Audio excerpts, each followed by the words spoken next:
So NinjaTrader 8.0.8.0 got released. Want to know what features were added and what important fixes were included? All that's coming up next.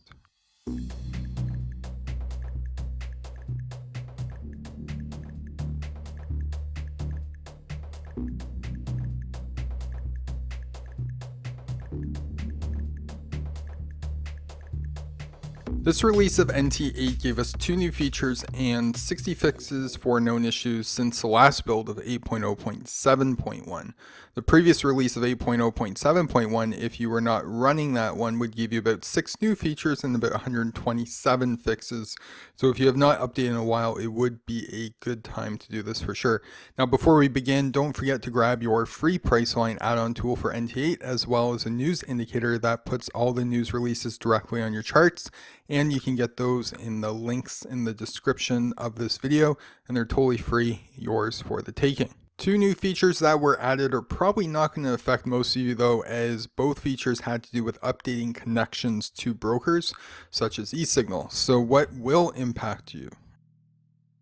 Let's spend about 60 seconds talking about these fixes and we'll see how many we can hit off. I'll select the ones that might have more of an impact for you, but let's put a timer on the clock and let's get going. If anyone is using point and figure charts, these will now display correctly on a 4K monitor.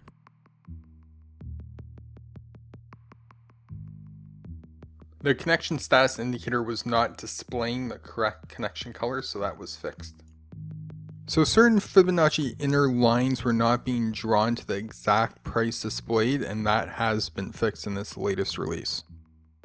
As well, Fibonacci extension lines were plotted incorrectly when chart scale was set to logarithmic.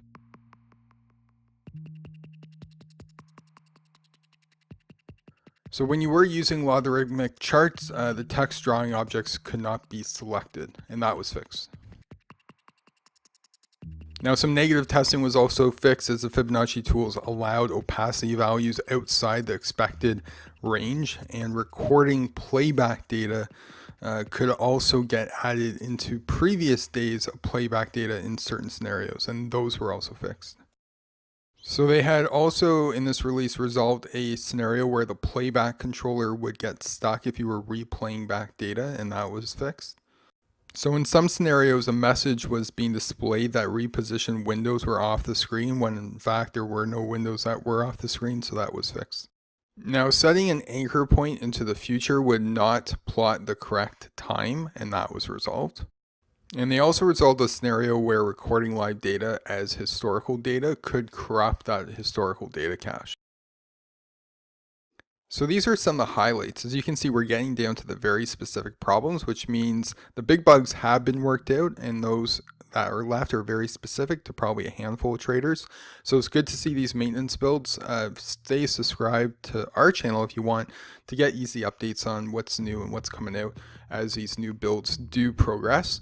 Now, just a reminder, it is very important to keep up to date with releases from a stability point of view, so don't forget to download the latest NinjaTrader 8 release, as well as don't forget to grab our Priceline indicators and news indicators that are free to download. In the description, you'll find the links, as well as the full release notes for this version of NT8 will link you to them, as they'll provide you the list of all the fixes in this latest build.